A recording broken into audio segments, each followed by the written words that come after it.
ओम गणेशाय नमः। ओम नमः शिवाय।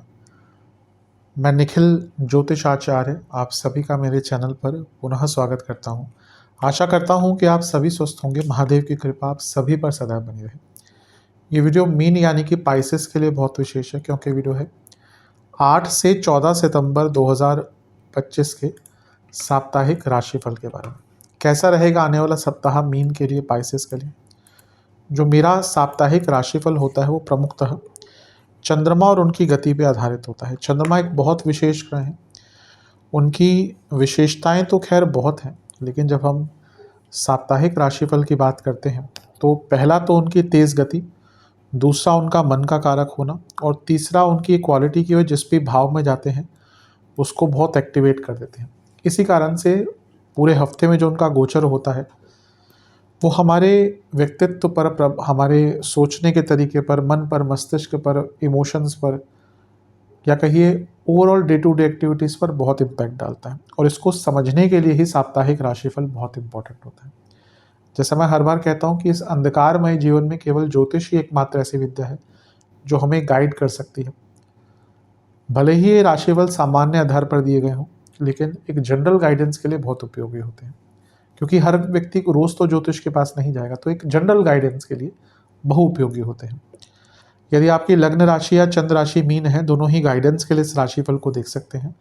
जहाँ से आपको ज़्यादा सूट और रिलेट करता है वहाँ से इसको ऑब्जर्व कीजिए। व्यक्तिगत तौर पे मेरा मानना है लग्न से देखेंगे तो अच्छा है। इनकेस नहीं पता है आपको अपनी लग्न राशि, तो आप अपनी चंद्र राशि से भी इसको देख सकते हैं। शुरू करते हैं। चंद्रमा आपके लग्न भाव में आ जाएंगे, यानी कि मीन में 8 सितंबर को दिन के 3 बजे, और 10 सितंबर शाम के 4 बजे तक चंद्रमा यहीं पर रहेंगे। चंद्रमा का लग्न में आना अच्छा होता है, कोई डाउट नहीं है इसमें। वो आपके पंचमेश हैं, तो उनका लग्न में आना और भी अच्छा है।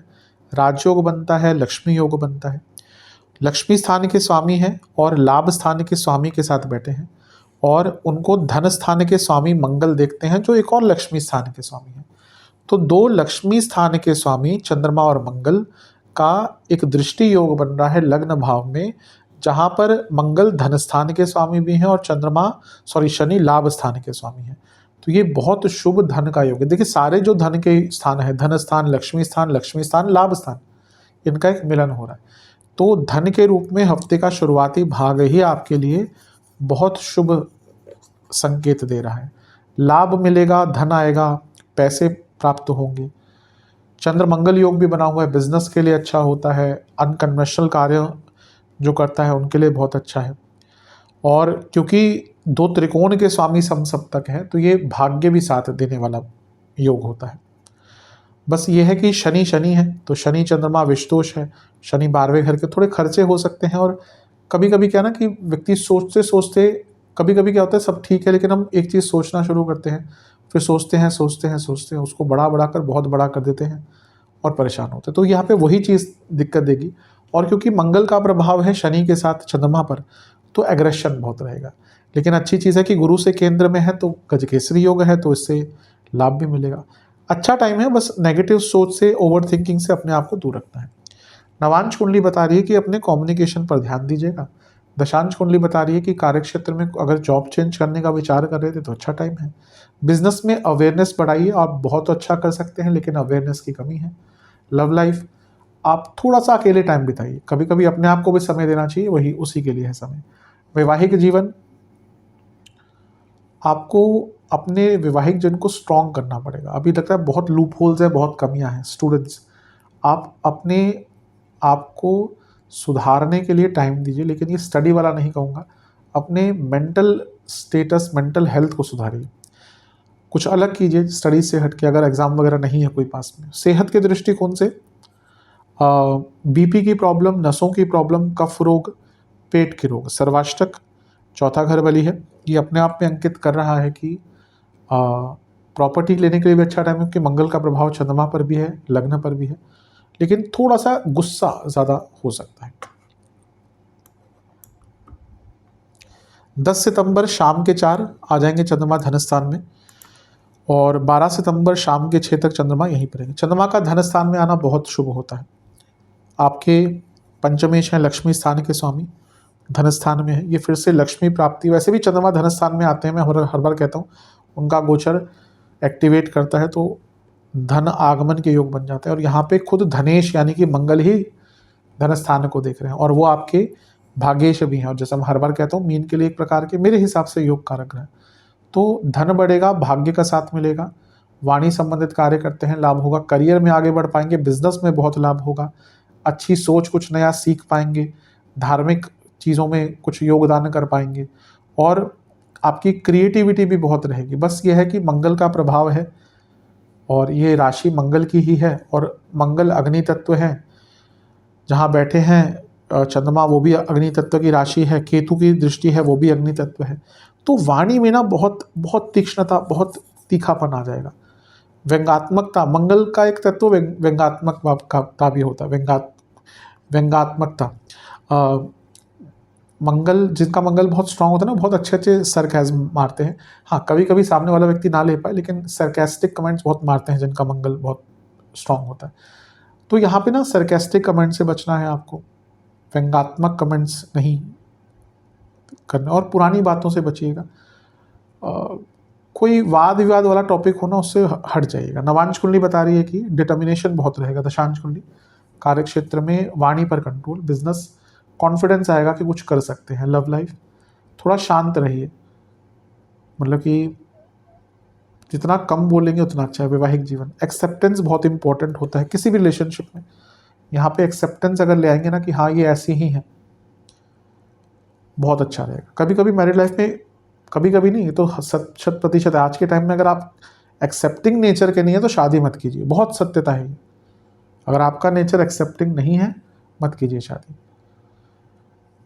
मैं खुद हैरान हूँ, सच में बोलता हूँ, कि जितने डाइवोर्स के केसेस अब मैं देखता हूँ ना कंसल्टेशन के दौरान, उतने शायद आज से 5-6 साल पहले कभी नहीं ऐसे मैंने देखे होंगे। आज की डेट में तो अब पता नहीं ईश्वर जाने आगे चल के क्या होगा, लेकिन हाँ, एक्सेप्टेंस होनी चाहिए। से स्टूडेंट्स के लिए अच्छा है, क्रिएटिविटी लाइए थोड़ा सा। सेहत के दृष्टिकोण से मैं यही कहूँगा कि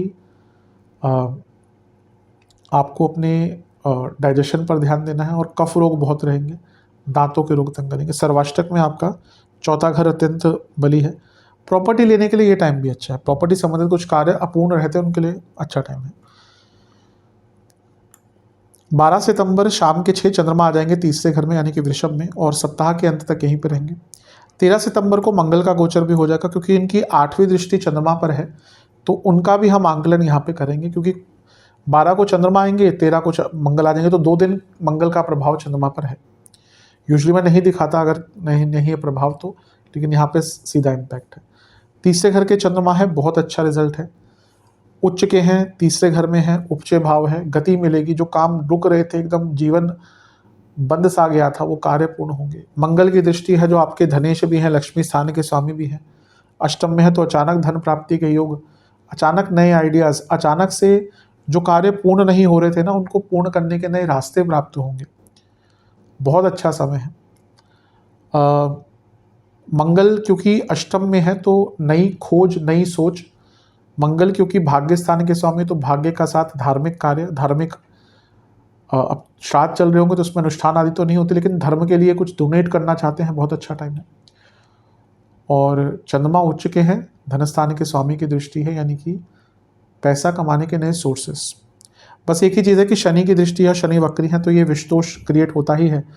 खर्चे थोड़े बढ़ सकते हैं, और कम बोलिएगा, जितना कम बोलेंगे और जितना कम कमिटमेंट्स करेंगे ना, अच्छा है। नवांश कुंडली, पुरानी बातों को थोड़ा सा भुलाइए। दशांश कुंडली, कार्य क्षेत्र में किसी पर भरोसा मत कीजिएगा। बिजनेस ग्रोथ का टाइम है, कुछ अच्छा हो सकता है, बड़ा हो सकता है। लव लाइफ, यहाँ पे भी अगर चीज़ें बहुत ख़राब चल रही थी ना, ठीक करने का मौका मिलेगा। इवन नया रिलेशनशिप स्टार्ट हो सकता है। वैवाहिक जीवन, इंस्पिरेशन ढूंढिए, चीज़ों को ठीक करने का प्रयास कीजिए। नेगेटिव ही चीज़ें सोचते रहेंगे ना, तो नेगेटिव ही होगा। अगर आप नेगेटिव ही ढूंढेंगे तो क्या मिलेगा? नेगेटिव ही मिलेगा ना। अगर किसी चीज़ में हम नमक डालेंगे तो नमकीन ही होगा, अगर मीठा डालेंगे तो मीठा ही होगा। हर व्यक्ति में नेगेटिव और पॉजिटिव होते हैं। अगर आपने ढूंढना ही नेगेटिव है कि भैया मेरे पार्टनर में दुनिया भर की बुराइयां हैं, तो बुराइयां ही मिलेंगी। लेकिन अगर अच्छाइयाँ खोजेंगे ना, तो अच्छाइयाँ भी मिलेंगी। स्टूडेंट्स, अच्छा टाइम है। थोड़ा केयरलेस लग रहे हैं इस टाइम पे, उसका ध्यान दीजिएगा। सेहत के दृष्टिकोण से नसों की प्रॉब्लम, कफ रोग बने रहेंगे, हार्मोनल प्रॉब्लम और गले के रोग तंग करेंगे। सर्वाष्टक में आपका तीसरा घर ही बली है। बहुत अच्छा टाइम है, हफ्ते का अंतिम भाग, पूरा हफ्ता ही ठीक दिख रहा है आपके लिए, लेकिन हफ्ते का अंतिम भाग मेरे हिसाब से सबसे अच्छा है, क्योंकि एक नया रूपरेखा यहाँ पे दिख रही है, नए कार्यों को स्टार्ट करने का मौका मिलेगा। उपाय के स्वरूप में आपको शिव चालीसा का 1 बार पाठ करना है और ओम महेश्वराय नमः मंत्र का 21 बार जाप करके महादेव को फलों का भोग लगाना है। आशा करता हूँ कि वीडियो आपके काम आएगी। चैनल पर नए हैं, सब्सक्राइब कीजिए, वीडियो को लाइक कीजिए। मिलता हूँ अगली वीडियो में, तब तक के लिए ओम नमः शिवाय।